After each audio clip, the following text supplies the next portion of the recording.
السلام عليكم ورحمة الله. مرحبا بكم معايا في فيديو جديد ووصفة جديدة.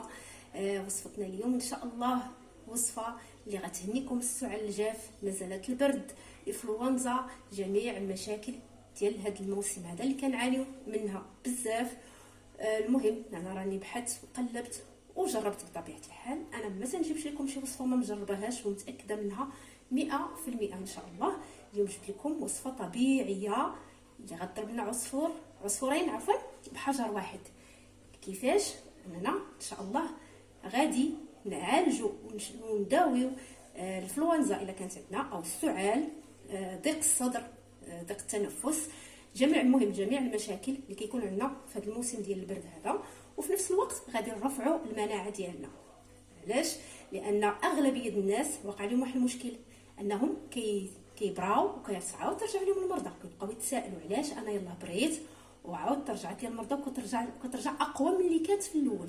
السبب اللي ما كيعرفوش بزاف الناس هو انهم كيداويو راسهم بادويه. بطبيعه الحال الا ما تداووش يعني بادويه، غيقول لك مثلا انا باش غادي نداوى الا ما داويتش راسي بالادويه. ولكن اللي ما كيعرفوش اغلبيه الناس انهم الادويه تيهبطوا لنا المناعه، وخصوصا انتيبيوتيك اللي عنده الحلاقم، اللي عنده السعال، اي نوع من الامراض اللي كيكونوا في هذا الموسم هذا.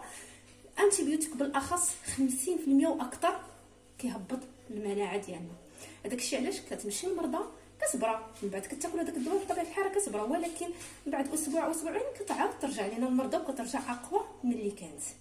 دابا في هذا الفيديو هذا ان شاء الله غادي تستافدوا من واحد الوصفه اللي غادي تقوي لكم المناعه، يعني غادي تبراو ان شاء الله من السعال او الانفلونزا او اللي عندكم، وفي نفس الوقت غادي ترفعوا من المناعه ديالكم. اهم حاجه هي المناعه.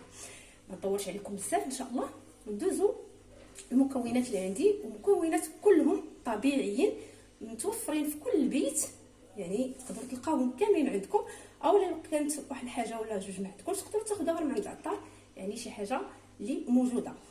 اول حاجه غنحتاج ليها ان شاء الله هي قرعه ديال الزاج، المكون الرئيسي. غنبقى نقول لكم ان شاء الله، وفي نفس الوقت كنحط المكونات ديالي في هذه القرعه هذه.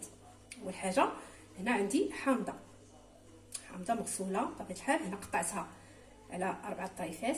نتوما معايا، بسم الله على بركه الله. ناخذ الحامضه ديالي نديرها في هذه القرعه هذه. الحامض كلشي كيعرف لانه غني بفيتامين سي يعني معادن اللي كيعزوا لنا المناعه ويحميونا من الفيروسات. هنا عندي ان شاء الله عندي 2 ورقات ديال كاليتوس كما كتشوفوا معايا، غير هادو تبارك الله ما شاء الله فتاكين بالفيروسات والجراثيم. بسم الله.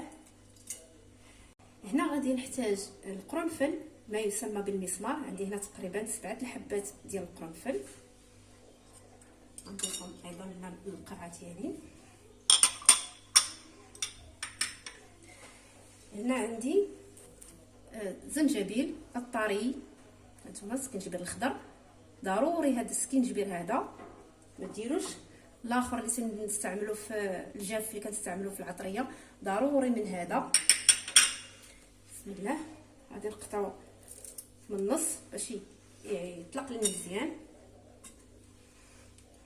هنا عندي الزعتر، واحد شويه ديال الزعتر، تقريبا هنا عندي جهد معلقه كبيره ديال الزعتر. هادشي كامل راني غسلته ونشفته بطبيعه الحال. بسم الله. هاد المكونات كاملين غادي نديروهم في هاد القرعه ديال الزاج، وغادي نخويو عليهم ماء طايب، يعني ماء مغلى. بسم الله على بركه الله. يكون غليان مزيان باش تكون هاد المكونات ينسجموا لينا مزيان مع بعضياتهم ويطلقوا في هذاك الماء.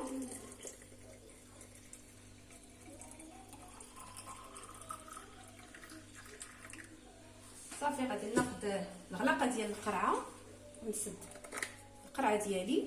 هانتوما كما كتشوفوا معايا هاد المكونات كاملين اللي كتشوفوا معايا غادي يطلقوا مزيان في هذا الماء، وغادي يتبدل اللون ديال الماء ويولي اللون ديالو تقريبا بحال اللون ديال الشاي. وهذيك الساعه ملي يبرد لينا الماء غنبداو نشربوا منه. ديك الساعات غنقدروا نشربوا منه قد اللي بغينا غنشربوا، يعني علاش قدرنا يعني 3 د الكيسان 4 د الكيسان باش ما حنا يعني كنشربوا اكثر في هذا الماء هذا، باش ما حنا كنستافدوا.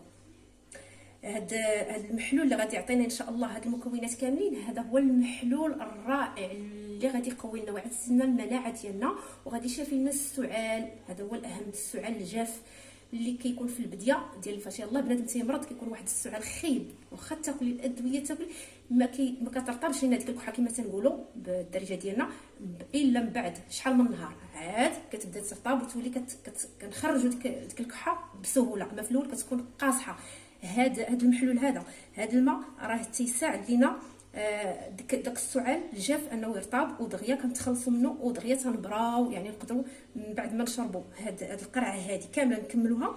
المعلوماتكم انكم ما تكملوهاش كامله، تخليو فيها واحد شويه تقريبا جهد نص كاس وتعاودوا عاوتاني تغليو الماء وتعاودوا تخفيو عاوتاني على هاد المكونات هادو، تخليهم عاوتاني يطلقوا لثاني مره وتعاودوا ثاني تشربوا منه كما قلت لكم. علاش قدرتوا هذا المحلول هذا راه يشربوه الناس الكبار، يشربوه الناس الصغار، الاطفال، يعني ما عنده حتى شي اضرار جانبيه للجسم ديالنا، بالعكس غادي يعزز لنا كما قلت لكم المناعه لينا والاطفال ديالنا ويحمينا من اننا نمرضوا المره الثانيه. يعني غنتشافوا ان شاء الله، غنداويو روسنا وغادي نحميو روسنا من اننا ما ترجعش لنا المرضى المره الثانيه ان شاء الله. المهم هاد الوصفه هذه راه فعاله وكما قلت لكم رانا جربتها ومتاكده منها 100%. عاد حطيتها لكم في القناه، نتمنى انكم تجربوها. المكونات كما قلت لكم راه ساهلين ومتوفرين تقريبا في كل بيت. تجربوها اليوم، مازال اللي مريض الله يشافيه ويجرب هاد الوصفه هذه غادي يشكرني عليها بزاف ان شاء الله. وسمحوا لي الا كنطول عليكم في الهضره باش نشرح لكم، وسمحوا لي ايضا انني كنغيب عليكم بزاف ما كنحطش فيديوهات. علاش؟ لانني ملي كنبغي نحط فيديو يكون مفيد تستافدوا منه، يعني ماشي اي فيديو صافي يعني تفرجوا وتخرجوا خاويين ما استفدتوا حتى شي حاجه. لا بالعكس، كنبغي نفيدكم. يعني علاش كنتعطل كنقلب كنبحث، كنبغي نحط لكم وصفه اللي تنفعكم وتستافدوا منها. ونزيد لكم واحد المعلومه واحده اخرى، ان هذه الوصفه هذه كتحميكم من العدوى.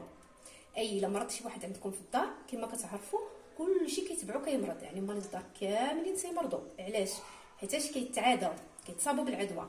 لذلك ان فوا يمرض شي واحد عندكم في الدار صايبوا لي هذه الوصفه هذه يشربها وحتى نتوما تشربوها معاه، هو ان شاء الله يتشافى وانتوما تحميو راسكم ما تعادوش ان شاء الله. يعني وصفه زوينه رائعه سهله كتحميكم من العدوى وكتحمي المناعه ديالكم، اي كتقوي المناعه ديالكم اللي بغيت نقول لكم، وكتشافيكم ان شاء الله من جميع الامراض وكتقوي لكم المناعه. المهم هذه الوصفه هذه كما قلت لكم متكونه من 5 المكونات، ماشي شي حاجه كثيره. وهاد 5 المكونات كما كتلاحظوا معايا راه كلهم فتاكين بالفيروسات ومزيانين للانفلونزا. يعني سبحان الله العظيم ملي كيدمجوا مع بعضياتهم كيتقووا اكثر، يعني كيعطيو واحد الفائده اكثر. المهم هذا المحلول هذا ننصحكم به خصوصا في هذه الوقيته ديال البرد، راه تستافدوا منه بزاف. وانا الحاجه الا ما متاكداش منها ما تنحطهاش لكم كما قلت لكم في القناه ديالي. شكرا لكم بزاف على حسن التتبع ديالكم وعلى التشجيعات اللي كتشجعوني، التعاليق اللي كتخليو ليا اللي كنقراهم وانا فرحانه بزاف. هادشي اللي كيخليني نتحفز اكثر ونزيد نعطي اكثر في القناه ديالي. ووصلنا الى نهايه الفيديو. شكرا لكم بزاف والى فيديو اخر ووصفه اخرى ان شاء الله. السلام عليكم.